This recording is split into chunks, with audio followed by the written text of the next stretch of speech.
বিশেষ প্রদর্শনী উদ্বোধনের মধ্য দিয়ে উদযাপিত হলো গ্যালারি কায়ার ২০ বছর।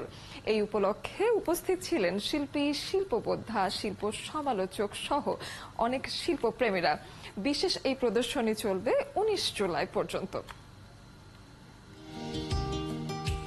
কার চিত্রকর্ম নেই গ্যালারি কায়ার ২০ বছর উদযাপন উপলক্ষে বিশেষ এই প্রদর্শনীতে চিত্রশিল্পী নিতিন কুণ্ডুর মতো প্রয়াত শিল্পীর কাজ যেমন স্থান পেয়েছে, তেমনি আছে এই সময়ের জনপ্রিয় তরুণ চিত্রশিল্পীদের চিত্রকর্ম। কিন্তু ২০ বছরের পথ চলায় নানা চড়াই উতরাই পেরোতে হয়েছে গ্যালারি কায়াকে। তবে সবসময় সততা আর নিষ্ঠা নিয়ে কাজ করেছে এই গ্যালারিটি।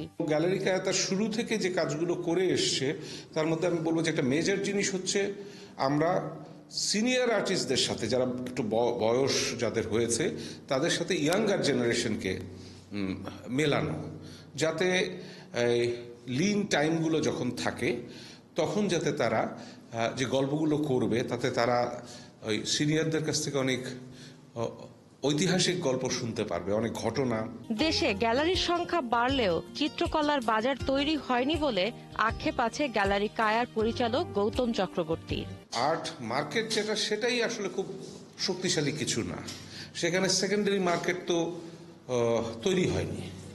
তো আর্ট মার্কেট যদি মূল জিনিসটা যদি তৈরি হয়, শক্তিশালী হয়, তখনই কিন্তু সেকেন্ডারি মার্কেটের প্রসঙ্গটা জোরালো হবে, ছবি হাত বদল হবে।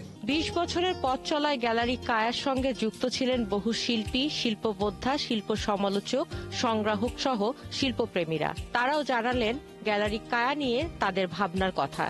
আমি এখানে প্রায় ৮টার মতো সোলো করেছি বিভিন্ন মাধ্যম, স্কাল্পচার, পেন্টিং, ড্রয়িং নিয়ে। তো এটা একটা বিরাট ব্যাপার, ৮টা সোলো এই গ্যালারিতে। একটি জিনিস সবসময় করতেন, কোথাও এক্সিবিশন হলে ওখানে যেতেন, আর বিশেষ করে যারা ইয়াং জেনারেশন খুব প্রমিজিং শিল্পী তাদেরকে বেছে বেছে নিতেন। এটা কিন্তু শিল্পীদের জন্য ভীষণ গ্রহণযোগ্য। তার সততা, তার নিষ্ঠা, তার পেশাদারিত্ব সব কিছু বজায় রেখে সে আজও পর্যন্ত গ্যালারি কায়া চালিয়ে যাচ্ছে। একটা গ্যালারির সফলতা এখানেই যে অনেক অ্যাক্টিভিটিস, শুধু প্রদর্শনী না, নতুনদের জাগানো, নতুনদের পথ দেখানো।